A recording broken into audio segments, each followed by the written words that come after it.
Welcome to the Protagonist Pod. My name is Tammy, and this is where characters gather.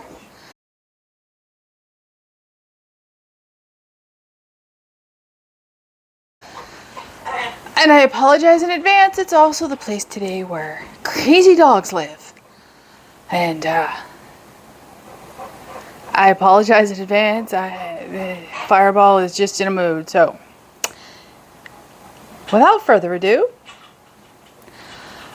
we're here to talk about my fairy tale books today. And first up is the ever faithful classic, Grimm's Complete Fairy Tales. This book was my father-in-law's. He has since passed away, and it is the one thing that Dave and I actually have that was his. And it doesn't even look like it's ever been read or opened. So I always have a complete reference. Every fairy tale is in here.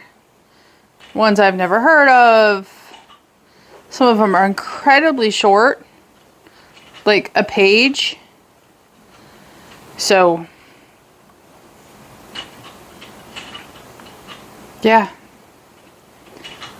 Some of them I've never heard of. Like The Stolen Pennies, it's a page. The Willful Child is less than a page. The Rose is, a page.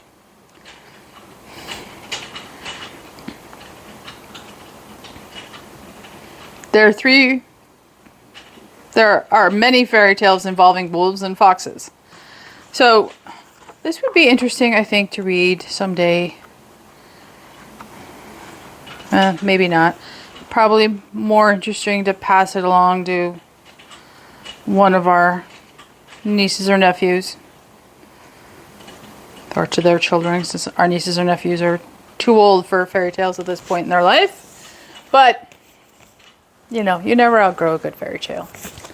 So, next up is the Gregory Maguire series. I am missing Wicked. I lent it out years ago. I never got it back, and that's fine. I would rather somebody kept a book they love than return it, since I don't reread books, and I'm good with that. These are not in any particular order. They are probably out of order. Well, no. I can do this. Hang on. Okay. Now they're in order. So, the follow-up to Wicked is Son of a Witch. And it has the most... It actually has a hardcover cover, not just a dust jacket. And it has a map inside on the end pages. And like all Maguire books, there are illustrations. Okay, we'll just go with the chapter illustration. So, and all the chapter illustrations are different. They pertain to what's going on in that section. It's a section illustration, not a chapter. But anyway, you get the idea. I loved Wicked. I loved that retelling of The Wizard of Oz. It was so incredibly unique and spot on, and I truly enjoyed it. That being said, I need to be in the mood for a Maguire book. If I'm not in the mood for a Maguire book, it does not resonate with me. So, the next book, I believe, in the Wicked, series is A Lion Among Men. As you can see, there's the Cowardly Lion on the cover. It again has the hardcover. Is again a decorated hardcover, imprinted hardcover. Has the same map in the end on the end pages, and I'll read you the inside of this one. When civil war looms in Oz, a tetchy oracle named Yakel prepares for death. Before her final hour, an enigmatic figure known as Brr, the Cowardly Lion, arrives searching for information about Elphaba Throp, the Wicked Witch of the West.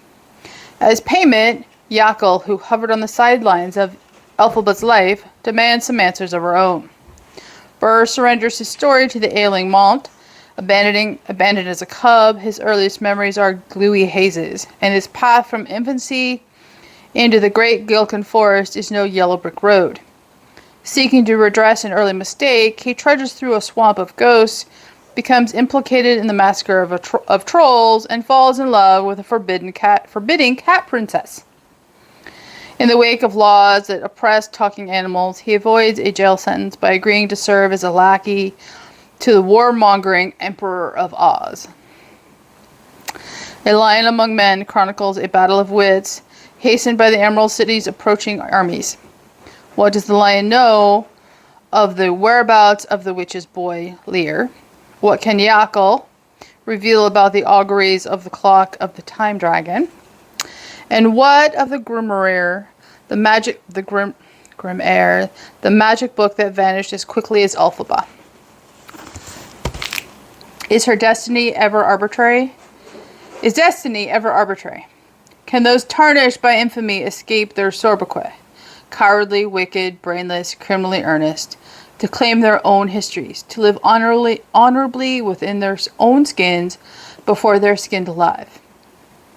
At once a portrait of a would-be survivor and a panoramic glimpse of a world gone shrill with war fever. Gregory Maguire's new novel is written with the symphony and power that have made his books contemporary classics.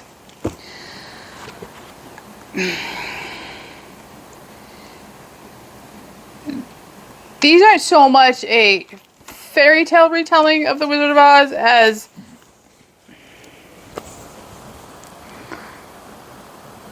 a different perspective in the Land of Oz, but they fit nicely within this category, so you're getting them here. Next up is Mirror Mirror. Once again, Gregory Maguire. This is a retelling of Snow White and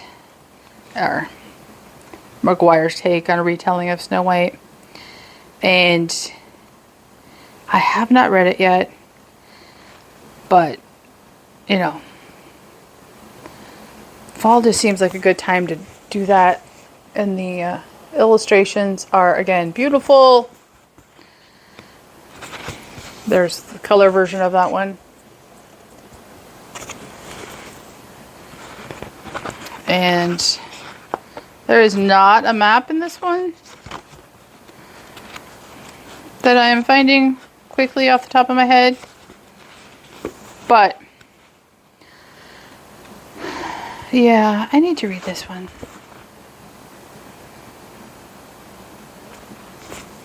So next up is Confessions of an Ugly Stepsister.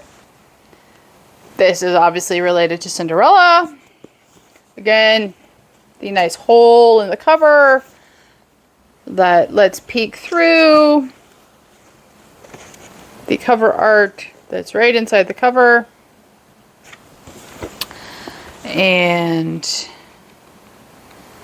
the nice thing about these, especially the paperback editions, is the print is not super tiny, even though the books are, you know, thicker. And there are illustrations for sections in this one as well. So I will read you the back of this really quickly. We have all heard the story of Cinderella, the beautiful child cast out to slave among the ashes. But what of her stepsisters, the homely pair exiled into ignominy by the fame of their lovely sibling? What fate befell these untouched by beauty? And what curses accompanied Cinderella's looks? Set against the backdrop of 17th century Holland, Confessions of an Ugly Stepsister tells the story of Iris, an unlikely heroine who finds herself swept from the lowly streets of Harlem to a strange world of wealth, artifice, and ambition. Iris's path quickly becomes intertwined with that of Clara, the mysterious and unnaturally beautiful girl, destined to become her sister. While Clara retreats to the cinders of the family hearth, Iris seeks out the shadowy secrets of her new household and the treacherous truth of her former life. Far more than a mere fairy tale, Confessions of an Ugly Stepsister is a novel of beauty and betrayal, illusion and understanding, reminding us that deception can be unearthed and love unveiled in the most unexpected of places. I probably should have added this one to my fourth quarter loves. Maybe I will put this in November's pile. I don't remember it, so I'm going to say I haven't. And last up is Lost. And this is related to Alice in Wonderland. I will read you the back of this one. And the world was already upside down or inside out. It was already Alice's mad wonderland. Winifred Rudge, a bemused writer struggling to get beyond the runaway success of her mass-market astrology book, travels to London to jumpstart her novel about a woman who is being haunted by the ghost of Jack the Ripper. Upon her arrival, she finds her step-cousin and old friend John Comister has disappeared, and a ghostly presence seems to have taken over his home. It's the spirit of Winnie's great-great-grandfather who, family legend claims, was Charles Dickens' childhood inspiration for Ebenezer Scrooge. Could it be the ghostly remains of Jack the Ripper, or a phantasm derived from a more arcane and insidious origin? Winnie begins to investigate and finds herself the unwilling audience for a drama of specters and shades, some from her family's peculiar history, and some from her own unvanquished past.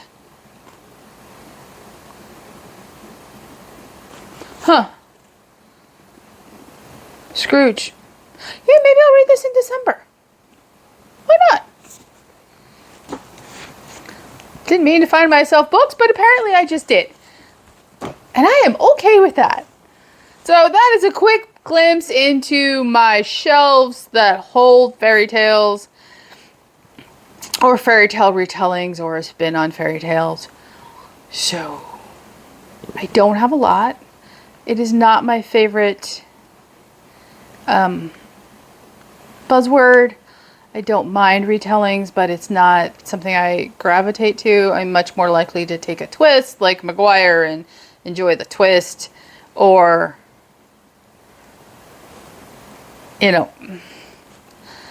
so that's my shelf spotlight. Do you have any sitting on your shelves? If so, share down below, like and subscribe, and I will see you here next time at the Protagonist Pub.